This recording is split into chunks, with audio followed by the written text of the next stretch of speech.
Hey y'all, it's Adrielle. Welcome back to another episode of DEI in 5. We are switching it up a little bit because I am tired of sitting at my desk and need to get around, walk around, move around, stretch my body. With that said, I want to talk about something today that may be a bit of an unpopular opinion. So I think it is time out. I think it's time that we do away with these long-term DEI plans. I really do. And hear me out. Hear me out. So a couple of thoughts, right?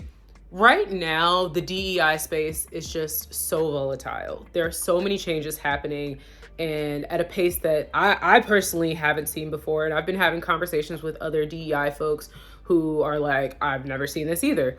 We're talking changes month to month, week to week, day to day, policy changes that are happening on a national level, state level, within organizations. We're talking about culture wars that are happening across organizations and between organizations and the public. We're talking about, conflicts between organizations and their employees, just all sorts of things culminating all at once. And so again, so much change everywhere. And so I think it's really hard to plan for something like this and how to actually navigate it, especially when there are so many sort of anti-DEI sentiments floating around as well. So that's one thing that comes to mind. Another thing, and I'm really thinking about like the educational piece, right?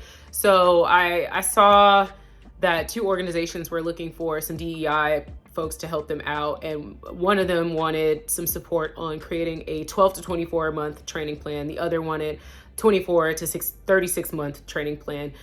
Sounds all well and good in theory, right? Wonderful. Help us plan this out.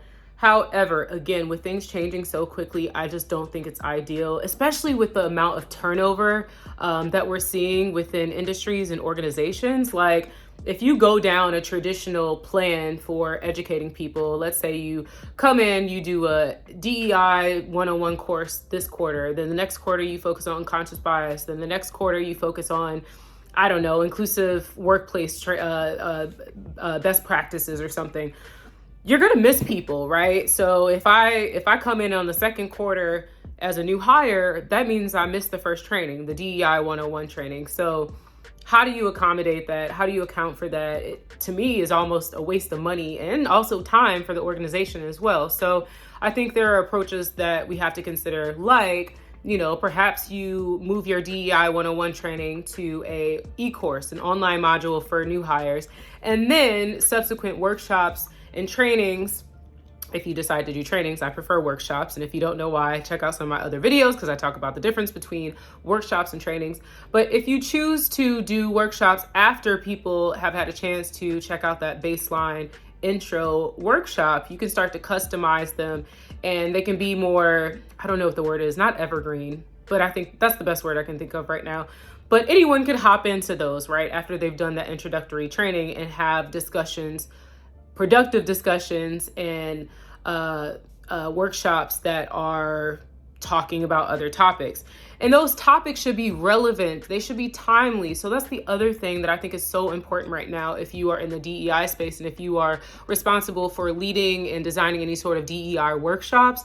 You should be listening to people. You should be monitoring the climate of the organization. You should be watching the external climate of how things are moving because people are reacting and interacting very differently in workshops these days. I know from experience, I facilitate pretty much on a weekly basis, and I'm noticing how things have shifted so quickly, how people are sometimes afraid to speak up, sometimes people are more outspoken and try to disrupt workshops.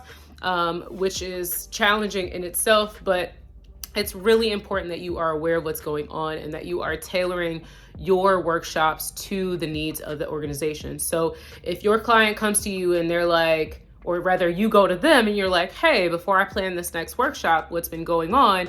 And they tell you something like, oh, we've noticed that there's been a lot of conflict amongst our teams and people aren't getting along and people aren't allowing all voices to be heard. Okay, that tells me that I probably need to do a little bit of a team health assessment with them and that I need to do a workshop that is going to ask people to reflect on the current state of things and I'm going to share some best practices for how they can start to foster more inclusion and create a more open and psychologically safe environment. And then I'm going to also ask them to plan for how they're going to start to do that, right?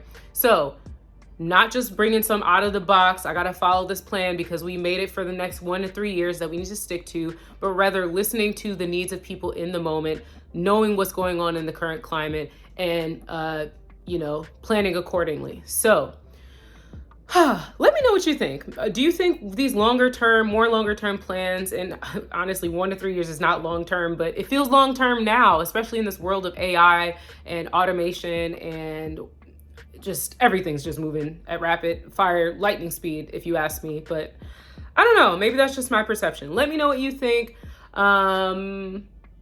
Yeah, that's all I got for today, y'all. Thanks for joining me, and I hope to see y'all again very soon. All right, bye.